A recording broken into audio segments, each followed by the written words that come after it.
नमस्कार मंडळी, मराठी किचन कट्टा या यूट्यूब चॅनलवरती आपले अगदी मनापासून स्वागत। तर आज आपण नवरात्री स्पेशल न्यू रेसिपी बनवत आहोत। ही रेसिपी एकदा जर बनवली तर आपण ही 9 ते 10 दिवस आरामात खाऊ शकतो। ही टिकते, खराब अजिबात होत नाही आणि विशेष म्हणजे घरातल्याच साहित्यामध्ये तयार होणारी रेसिपी आहे।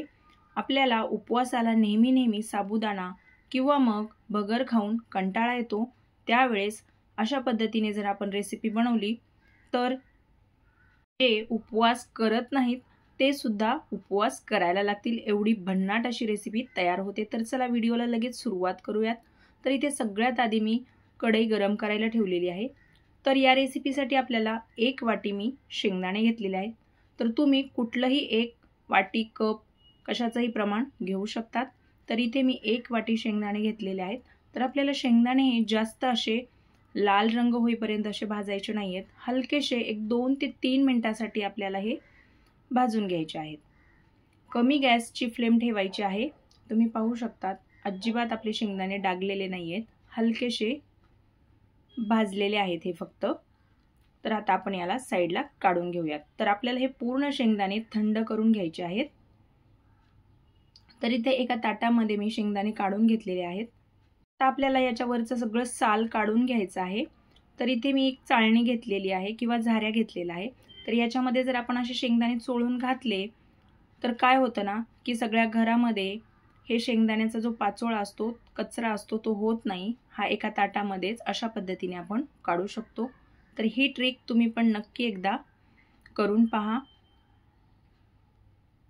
तर आपल्याला हे अशा पद्धतीने सगळं शेंगदाण्याचा जो पाचोळा असतो, साल असते, ती पूर्णपणे आपल्याला काढून घ्यायची आहे। तर हे पहा, थोडंफार राहिलं तर चालेल, पण शक्यतो जेवढं होईल तेवढं आपल्याला या रेसिपीसाठी काढून घ्यायचं आहे।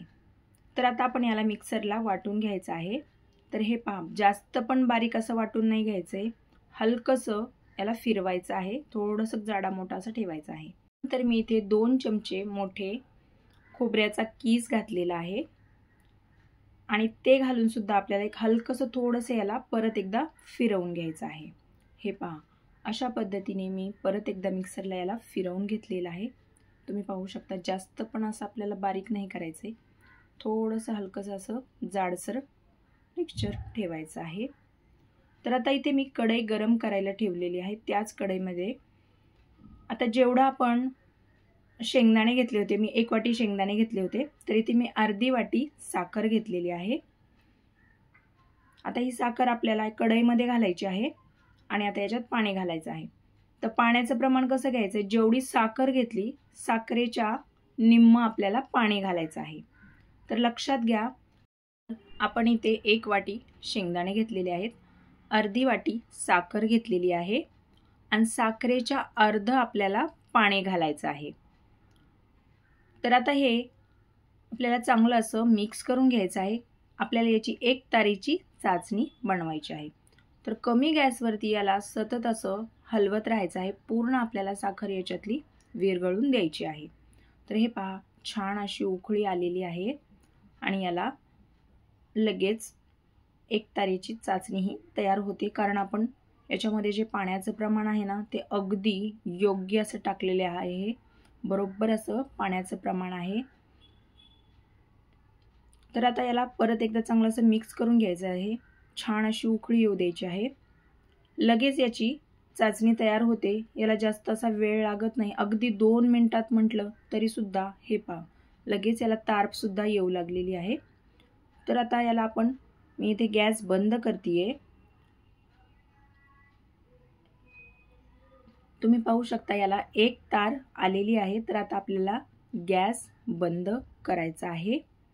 हे पहा, तयार झालेली आहे आपली या रेसिपीसाठीची लागणारी चाचणी। प्रमाण आपलं अगदी योग्य आहे, याचप्रमाणे जर केलं तर तुम्ही सुद्धा हा पदार्थ अगदी याच पद्धतीने बनवू शकतात। तर आता आपल्याला हे सर्व मिश्रण वाटलेलं यामध्ये घालायचं आहे।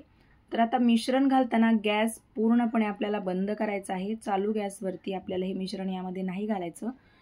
सगळं हे मिक्स केल्यानंतर परत आपण गॅस ऑन करणार आहोत। तर आता हे सगळं मिश्रण आपल्याला चांगलं असं मिक्स करून घ्यायचं आहे। याच्यातल्या सगळ्या गाठी आपल्याला मोडून काढायच्या आहेत। तर याला कमी गॅसवरती असं आपल्याला नाही ठेवायचं आहे, गॅस पूर्णपणे बंद ठेवायचा आहे। आणि आता याच्यामध्ये छान असे या पदार्थाला चव येण्यासाठी इथे आपल्याला 2 चमचे मी मिल्क पावडर घातलेली आहे।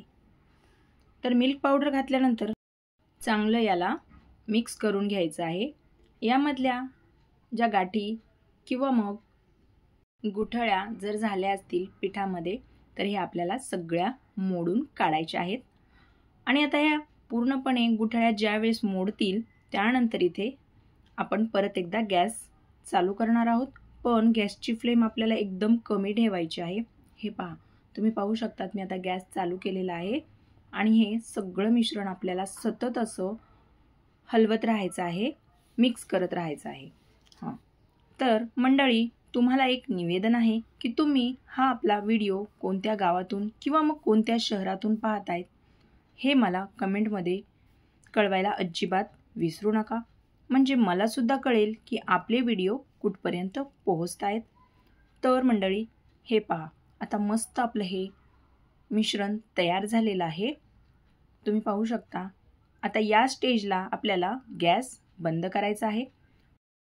तुम्हाला जर असं वाटत असेल की खाली हे मिश्रण चिटकत आहे तर अशा वेळेस तुम्ही 1 चमचा तूप किंवा मग तेल सुद्धा या मिश्रणामध्ये ॲड करू शकतात।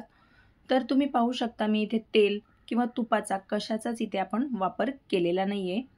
तर आता हे मिश्रण आपलं एकदम तयार झालेलं आहे। तर आता मी इथे एक ताट घेतलेलं आहे आणि ताटाला वरती थोडं तेल किंवा तूप लावून घ्यायचं आहे आणि हे मिश्रण आपल्याला या ताटावरती पूर्णपणे असं पसरून घ्यायचं आहे।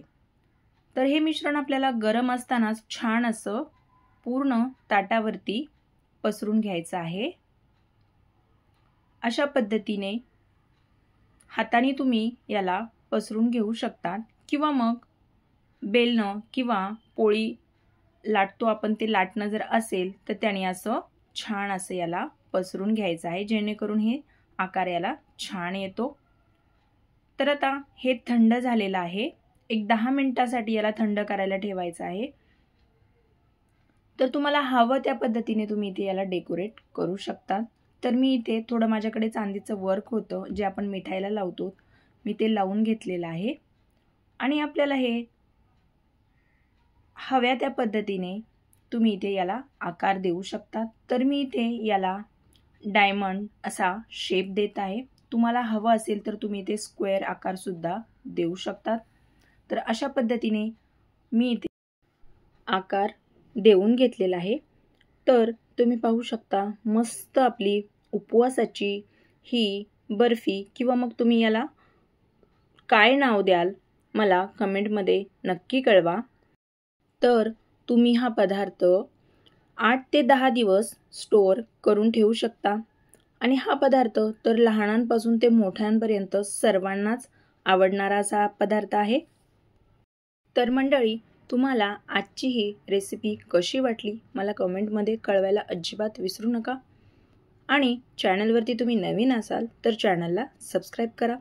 व्हिडिओ जर आवडला असेल तर व्हिडिओला एक लाईक नक्की करा।